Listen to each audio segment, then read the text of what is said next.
"உன்னோட farm house வந்து ரொம்ப சூப்பரா இருக்கு" அப்படின்னு சொல்லிட்டு யமுனா வந்து சொல்றாங்க.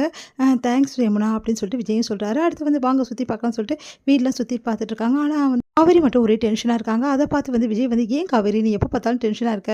அதான் வீட்டுக்கு போலல்ல. அப்புறம் என்ன டென்ஷன் உனக்கு?" அப்படின்னோனே, "இங்க பாருங்க எல்லா விஷயத்தையும் உங்ககிட்ட நான் சொல்லிட்டு இருக்க முடியாது. என் டென்ஷன் எனக்கு தான் தெரியும்.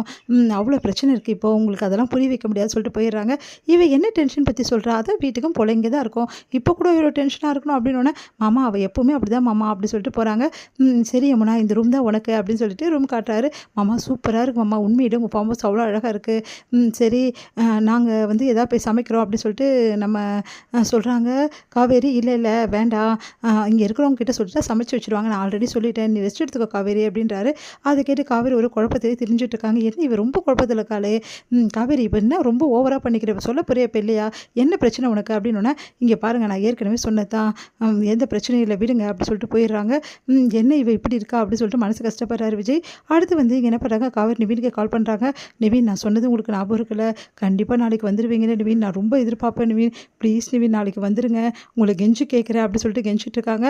"நீங்க வந்துருவீங்கன்னு எனக்கு தெரியும். கண்டிப்பா வந்துருங்க" அப்படி சொல்லிட்டு சொல்றாங்க. "ஏன் எல்லார்கிட்டயும் போய் கெஞ்சிட்டு இருக்க?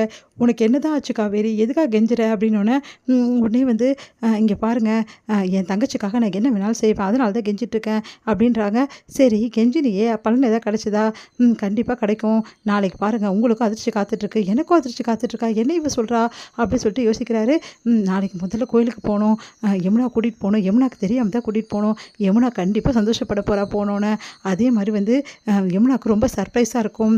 இங்க வந்து கண்டிப்பா நிவின் வருவாரு. அந்த நம்பிக்கை எனக்கு கண்டிப்பா இருக்கு. நிவின் வந்துட்டாருன்னா போதும். வேற எதுவுமே தேவையில்ல. எப்படியாவது வந்து 2 பேருக்கும் கல்யாணம் பண்ணி வச்சிடலாம் அப்படின்னு சொல்லிட்டு யோசிக்கிறாங்க வந்து காவேரி. இங்க வந்து காவேரி வந்து தூங்காம கொள்ளாம யோசிக்கிறத பார்த்துட்டு வந்து விஜய் வராரு. "என்ன காவேரி என்னதான் ப்ராப்ளம்? ஏதோ ஃபோன்ல பேசிட்டு இருந்த. ஏதோ நாளைக்கு சர்ப்ரைஸ் இருக்குன்ற. எனக்கு ஒண்ணும் புரியல. நான் சர்ப்ரைஸ்ன்னு சொல்லங்க, ஷாக்குன்னு சொன்னேன்" அப்படின்னோனே, சரி என்னதான் ஷாக்கு? சொல்லேன்" அப்படின்னோனே, "சொன்னா ஷாக் வராதுல்ல. உங்களுக்கு வரட்டும். நான் சொல்லும்போது வரும்" அப்படின்னு சொல்லிட்டு போறாங்க. "காவேரி எங்க போற?" அப்படின்னோனே, வேற எங்க? யமுனா ரூமுக்கு தான் போறேன்." என்ன காவேரி யமுனாக்கு தான் தனியா ரூம் குடுத்துருக்கோம். அவ இருந்துக்க மாட்டாளா?" "அதெல்லாம் இருந்துக்க மாட்டா. இங்க இருக்க வரைக்கும் அவள நான் நல்லா பாதுகாப்பா வச்சுக்கணும். அது உங்களுக்கே தெரியும். அவ என்ன நிலைமையில இருக்கான்னு சொல்லிட்டு. அதனால இந்த ரூம்ல நீங்க இருங்க. நாங்க போறோம்" அப்படின்னு சொல்லிட்டு அந்த ரூமுக்கு போறாங்க. "என்னக்கா நீங்க வந்திருக்க? மாமா அங்க தனியா இருப்பார்ல. அதெல்லாம் இருந்துப்பாரு. ஒண்ணும் பிரச்சனை இல்ல. நான் உன் கூட தானே தூங்குவேன். ஏன் நான் தூங்கக்கூடாதா? தூங்க கூட வேணாம்னு சொல்லிருவியா நீ?" அப்படின்னோனே, அதெல்லாம் ஒண்ணும் இல்லக்கா. மாமா தனியா இருப்பாருன்னு சொல்லிட்டு தான். அதெல்லாம் நான் பார்த்துக்கிறேன். நீ அமைதியா படு. எத பத்தி யோசிக்காத" அப்படின்னு சொல்றேன். சரிக்கான்றாங்க. "நாளைக்கு காலைல சீக்கிரமா கோயிலுக்கு போணும்." "என்னது கோயிலுக்கா? எதுக்குக்கா இப்போ கோயிலுக்கெல்லாம்?"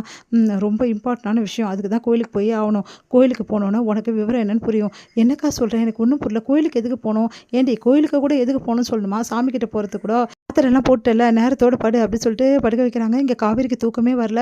நாளைக்கு நினச்சு யோசிச்சுட்டே இருக்கா. இங்க விஜயும் யோசிச்சுட்டே இருக்காரு. என்ன நடக்கும் நாளைக்கு? காவேரி வந்து ஏதோ சொல்றாளே ஒண்ணும் புரியலையே. நாளைக்கு என்ன நடக்க போகுது? அப்படி சொல்லிட்டு யோசிக்கிறாங்க. இங்க நிவினுக்கு வந்து செம கடுப்பா இருக்கு. காவேரி இப்படி பண்ணுவான்னு நினச்சு கூட பார்க்கலையே. இப்படி பண்ணிட்டாளே. காவேரியோட பேச்ச என்னால கேட்க முடியாது. ஏன் புரிஞ்சுக்கவே மாட்டேங்கிறா? என்னால அப்படி நினச்சு கூட பார்க்க முடியாது யமுனாவ. எப்படி என்னால யமுனாவ ஏத்துக்க முடியும்? ஏன் காவேரி இந்த மாரிலாம் பண்றா? காவேரி பண்றது கொஞ்சம் கூட சரியில்ல. இதுக்கு என்ன பண்றதுன்னு தெரியலையே. இது எப்படி நான் வந்து இந்த பிரச்சனைய சால்வ் பண்ண போறேன் அப்படின்னு சொல்லிட்டு நிவின் வந்து இங்க யோசிச்சுட்டு இருக்காரு. அடுத்து வந்து விஜய்க்கு தூக்கமே வரல. வெளிய வராரு. எதுக்காக காவேரி இப்படி சொன்னா? அப்படின்னு சொல்லிட்டு பார்த்தா காவேரி வெளிய உட்காந்துட்டு அப்படியே மனசு கஷ்டத்தோட அப்படியே உட்காந்துருக்காங்க. அத பார்த்த விஜய் வந்து, "என்ன காவேரி இங்க வந்து உட்காந்துருக்க? உன் தங்கச்சி கூட தான் படுக்க போறேன்னு சொன்னேன்" அப்படின்னோனே, "இல்ல எனக்கு தூக்கம் வரல" அப்படின்றாங்க. சொல்லு காவேரி என்ன ப்ராப்ளம்? என்கிட்ட சொல்லக்கூடாதா?" அப்படின்னு சொல்லிட்டு கைய பிடிக்கிறாரு. உடனே வந்து கைய எடுத்துடுறாங்க. "நீங்க போய் படுங்க. சரி இப்ப எனக்கு தூக்கம் வந்துச்சு நான் போறேன்" அப்படின்னு சொல்லிட்டு உள்ள பார்க்குறாங்க. "ப்ளீஸ் காவேரி எதுவா இருந்தாலும் சொல்லு. நான் அதான் சொல்றேன்ல உனக்கு எந்த ப்ராப்ளம் வந்தாலும் நான் பார்த்துக்கிறேன்னு சொல்லிட்டு. ஏன் காவேரி என்கிட்ட சொல்லவே மாட்டேங்கிற? நாளைக்கு உங்களுக்கு தெரிஞ்சிடும் எந்த பிரச்சனை என்ன ப்ராப்ளம்னு சொல்லிட்டு. அது வரைக்கும் அமைதியா போய் தூங்குங்க. நான் எதுவும் சொல்ற நிலைமை இல்ல" அப்படின்னு சொல்லிட்டு போறாங்க. இந்த காவேரி புரிஞ்சிக்கவே முடியலையே. என்ன மனசுல நினைக்கிறான்னே தெரியலையே. ஒண்ணும் புரியலையே. நாளைக்கு வர்ற வரைக்கும் எனக்கு டென்ஷனா தான் ஆகப்போகுது அப்படின்னு சொல்லிட்டு யோசிக்கிறாங்க. இங்க காவேரி காலைல எழுந்தோனே வந்து சொல்றாங்க, "யமுனா சீக்கிரம் கிளம்பு கோயிலுக்கு போகணும்னு" சொல்லிட்டு. "என்னக்கா இது திடீர்னு கோயிலுக்கு போகணும்னு சொல்றீங்க? இங்க எங்க கோயிலுக்கு போணும்? போக தாண்டி வேணும். சீக்கிரம் கிளம்பு. இந்த புடவைய கட்டிக்கோன்னு" சொல்லிட்டு குடுக்குறாங்க. யமுனா யோசிக்கிறாங்க. என்ன இது அப்படி சொல்லிட்டு.